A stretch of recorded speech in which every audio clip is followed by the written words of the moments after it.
Om Namo Narayanaya, Jai Swami Narayan, Namaste. Today we are continuing our walk with Swami Vivekananda in his talk on the Mundaka Upanishad. So before I recorded this, I was Googling it a little bit to figure out why he might have chosen this particular Upanishad to share with his audience.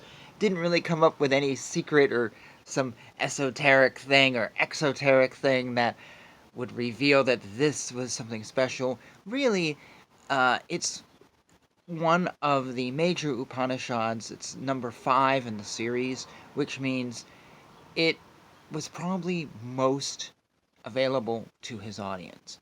The first, 5 to 18 Upanishads, as I've said before on this channel, you'll find over and over and over in print form. They are published extensively, while the rest of the Upanishads are incredibly, if almost nearly impossible to find in English. They just get absolutely ignored, which I think is a shame, but that's for another video. And so this one very likely would have been published, would have been easy to find. It's also become, through the years, one of the most translated of Upanishads. So it probably, in his day, even though it wouldn't have been as produced, as translated, as much as it is now, over a century later, it would have been one his audience could have probably hunted up. The other thing is, it is an Upanishad promoting the cosmology that Swami Vivekananda supports, which is God and us and we are all one. It would be an idea that today we call Advaita Vedanta. And along with those lines, this idea of we're all one and we reflect God and we're all part of God was actually in vogue at the time outside of India. It was the idea spread by the Transcendentalists, and some people even say Abraham Lincoln held that view, even though Pope Pius, I don't remember which number he is. What is 1x in Roman numerals? In 1864, he actually spoke out against this idea. So it was something that his audience may have had some familiarity with. All those things together makes this Upanishad just an obvious thing to read versus something a little more obscure. There's probably more to his reasoning, or maybe not, or maybe it's just that it was there and that it was a good one to read. But I don't know. If you have like 18 Upanishads at your disposal to read, which one would you read? There's the question. There's the answer. Okay, let's dive in. We pick up immediately with his reading from the Upanishad. Beyond the golden sheath is there, without any impurity, without any parts, or any indivisibleness, he, the Brahman. His is the brightness, the light of all light. The knowers of the Atman realize him as such.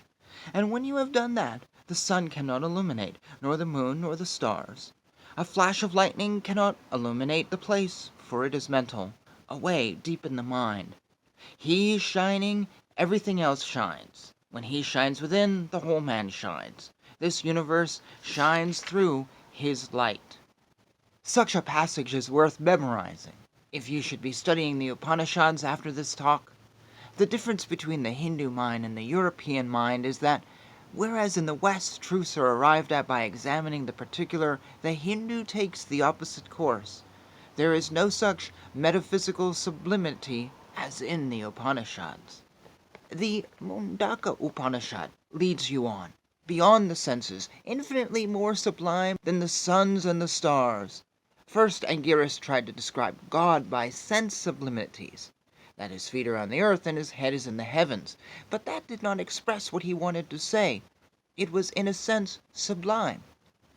He first gave that idea to the student and then slowly took him beyond until he gave him the highest idea, that being the negative, which is too high to describe.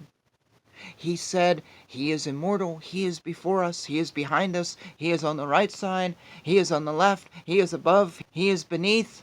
That is so sublime. There's a story about, on the same tree there is these two birds who are most beautiful, and the birds are always together. They live together and do everything together. Of course, one is eating the fruits of the tree, the other, without eating, is looking on. So in this body, are the two birds always going together. Both have the same form and the same beautiful wings. One is the human soul eating the fruits. The other is God himself of the same nature. He is also in this body, the soul of our soul. He eats neither good nor evil fruits, but stands and looks on. Now the lower bird knows that he is weak and small and humble, and tells all sorts of lies. He says he is a woman, or maybe he's a man. He says that he will do good, or maybe he will do bad. He will go to heaven, and he will do like 100 sorts of things throughout the day. In delirium he talks and works, and the central idea of his delirium is that he is weak. Thus he gets all this misery because he thinks he is nobody. He is a created little being. He is a slave to somebody. He is governed by some god or gods, and so is unhappy. But when he becomes joined with God, he becomes a yogi, and he sees that the other bird, the Lord, is his own glory. He says, "Why, it was my own glory whom I called God, and this little I, this misery, was all a hallucination. It never existed. I was never a woman or a man, never any of these things." And with that, he gives up all his sorrow. To return to the Upanishad, it says, "When this golden one who is to be seen is seen, the Creator, the Lord, the Purusha, the God of this universe, then the sage has washed off all stains of good and bad deeds. Good deeds are as much stains as bad deeds. Then he attains to the total sameness with the Pure One. The sage knows that he who is the soul of all souls, this Atman, shines through all." Much like the bird, he is the man, the woman, the cow, the dog, in all animals, in all sin, and in all sinners. He is the sannyasin, he is the ruler, he is everywhere. The Upanishad says, "Knowing this, the sage speaks not." He gives up criticizing anyone, scolding anyone, thinking evil of anyone. His desires have gone into the Atman. This is the sign of the greatest knowers of Brahman, that they see nothing else but him. The Lord, he is playing through all these things. Various forms, from the highest gods to the lowest worms to all of you listening to this lecture, all are he. The ideas just want to be illustrated.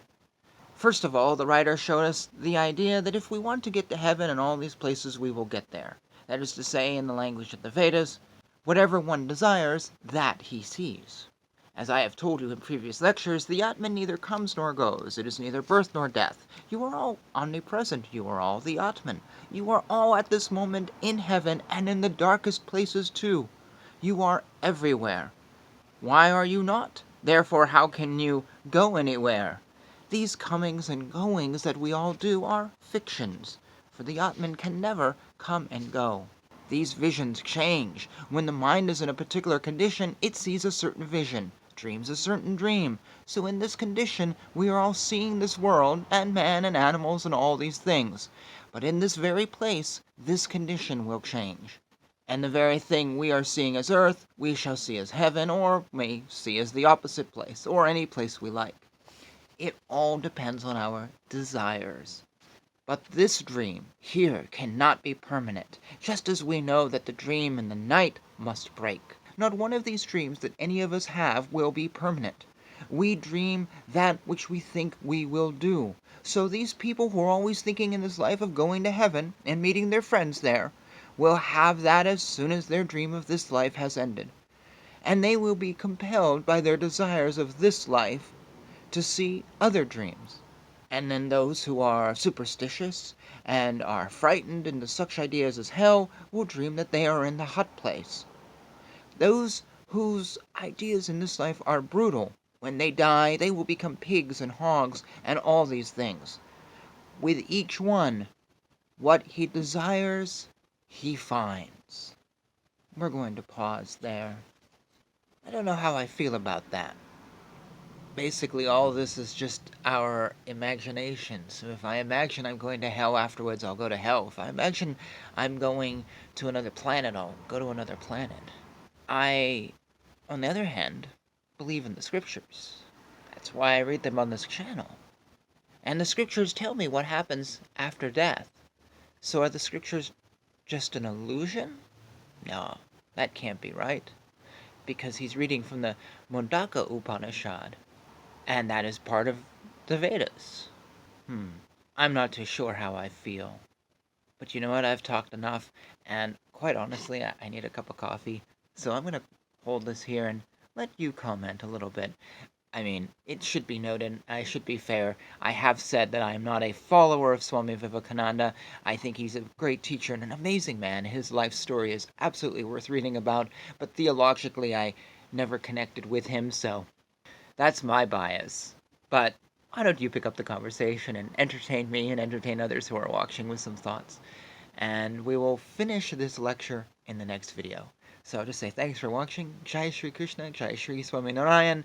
Hare Krishna, Krishna Krishna, Hare Hare, Hare Rama, Rama Rama, Hare Hare.